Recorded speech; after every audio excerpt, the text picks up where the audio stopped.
నేను ఒక మాట చెప్పదలుచుకునే వేదిక మీద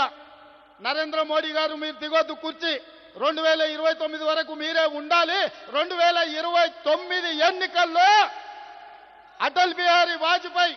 ఆర్ఎస్ఎస్ చేయలేని పని నరేంద్ర మోడీని గద్దెదించే పని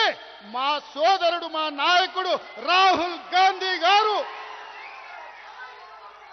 మా నాయకుడు రాహుల్ గాంధీ గారి నేతృత్వంలో మా ప్రతి కాంగ్రెస్ పార్టీ కార్యకర్త దేశం నలుమూలల నుంచి కార్యోన్ముఖులై ఎన్నికల యుద్ధ రంగంలో నరేంద్ర మోడీని ఓడిస్తాం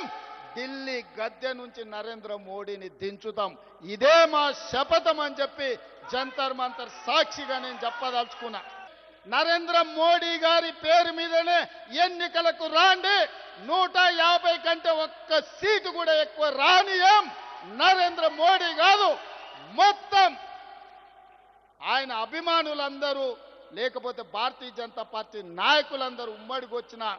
150 సీట్ల కంటే ఒక్క సీటు కూడా ఎక్కువ రానియం రాహుల్ గాంధీ గారిని గెలిపించి ఈ దేశానికి ప్రధానమంత్రిని చేస్తాం